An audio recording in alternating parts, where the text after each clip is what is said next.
ഈശോ മിശിഹായ്ക്ക് സ്തുതിയായിരിക്കട്ടെ. നമ്മുടെ ബുദ്ധിക്ക് അതീതമായി നമ്മുടെ ജീവിതത്തിൽ ഇടപെടുന്ന കർത്താവിൽ ആശ്രയിച്ചുകൊണ്ട് ഈ ദിവസം ആരംഭിക്കാം. ഒരുമിച്ച് കുരിശ് വരയ്ക്കാം. എൻ്റെ തമ്പുരാനെ, വിശുദ്ധ കുരിശിൻ്റെ അടയാളത്താലെ ഞങ്ങളുടെ ശത്രുക്കളിൽ നിന്ന് ഞങ്ങളെ രക്ഷിക്കുക.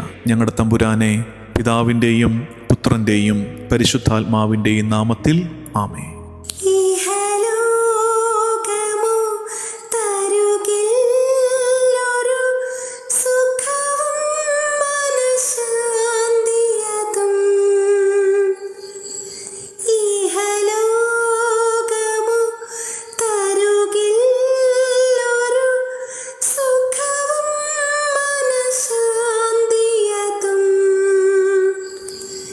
എൻ്റെ യേശുവിൻ്റെ തിരുസന്നിധിയിൽ എന്നും ആനന്ദമുണ്ടെനിക്ക്. എൻ്റെ യേശുവിൻ്റെ തിരുസന്നിധിയിൽ എന്നും ആനന്ദമുണ്ടെനിക്ക്. ദൈവകൃപയിൽ ഞാൻ ആശ്രയിച്ച് അവൻ വഴികളെ ഞാനറിഞ്ഞ് അനുഗമിച്ചിടും അവനുടെ ചുവടുകളെ, അനുഗമിച്ചിടും അവനുടെ ചുവടുകളെ. ദൈവകൃപയിൽ ഞാൻ ആശ്രയിച്ച്.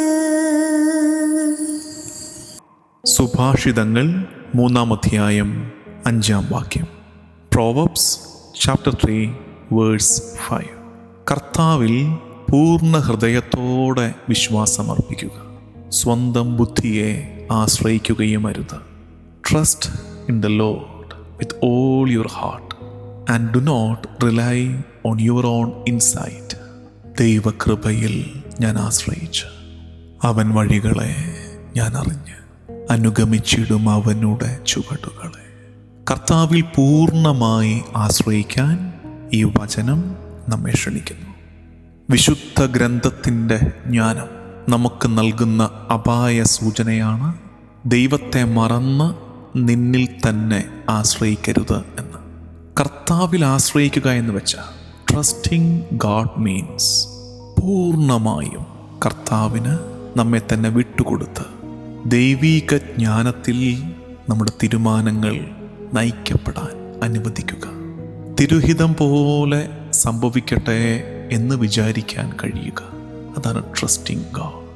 എൻ്റെ താല്പര്യങ്ങൾക്ക് മുകളിൽ ദൈവേഷ്ടത്തെ നടപ്പിലാക്കുക.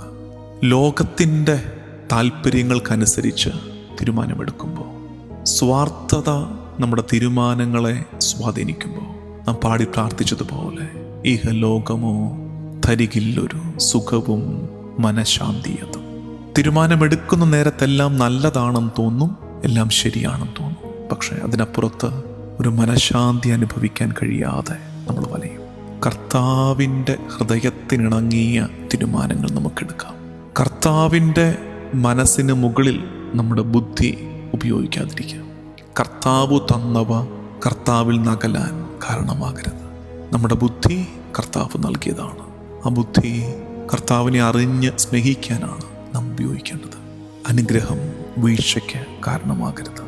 പലപ്പോഴും നമ്മൾ ദൈവത്തിൽ ആശ്രയിക്കുന്നത് നമ്മിൽ ആശ്രയിച്ച് മടുത്തു കഴിയുമ്പോഴാണ്, തോറ്റ് തുന്നം പാടുമ്പോഴാണ്. ഈ നോമ്പുകാലം നമ്മെ ക്ഷണിക്കുകയാണ്. കർത്താവിൽ ആദ്യം തന്നെ ആശ്രയം വയ്ക്കുക. കാര്യങ്ങൾക്കൊരു വ്യക്തതയില്ലാത്തപ്പോഴും, മുന്നോട്ടെങ്ങനെയെന്ന് ഒരു ധാരണയില്ലാത്തപ്പോഴും കർത്താവ് വിട്ടുകൊടുക്കുക. ജീവിതത്തിൻ്റെ ഓരോ ഘട്ടത്തിലും കർത്താവെ നയിക്കണേ, നടത്തണേ എന്ന് പ്രാർത്ഥിക്കുക. സെയിൻറ്റ് തെരേസ ഓഫ് ആവില പറയുന്നൊരു കാര്യമുണ്ട്. Let nothing disturb U, God alone is enough. നിന്നെ ഒന്നും അസ്വസ്ഥപ്പെടുത്താതിരിക്കട്ടെ, ദൈവം മാത്രം മതി. God alone is enough.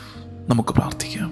കർത്താവും ദൈവവുമായ ഈശോ മിശിഹായേ, ഈ പ്രഭാതത്തിൽ എന്നെ തന്നെയും എൻ്റെ കുടുംബത്തെയും എനിക്കുള്ളതൊക്കെയും തിരുക്കരങ്ങളിൽ ഞാൻ ഭരമേൽപ്പിക്കുന്നു. കർത്താവെ, കാര്യങ്ങൾ എനിക്ക് മനസ്സിലാകാതെ വരുമ്പോൾ നിന്നിൽ ആശ്രയിക്കാൻ എന്നെ പഠിപ്പിക്കണേ. When I do not understand, teach me to trust. When I do not understand what's happening within me and around me, teach me to trust you. നിന്നിൽ ആശ്രയിക്കാൻ ഈശോ എന്നെ പഠിപ്പിക്കണേ. Be my guide and strength. കർത്താവേ, നീ എൻ്റെ വഴികാട്ടിയും നീ എൻ്റെ ബലവുമായിരിക്കണേ.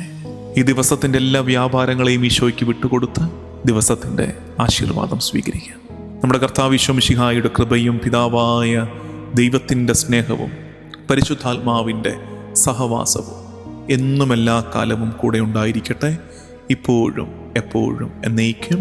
ആമേൻ.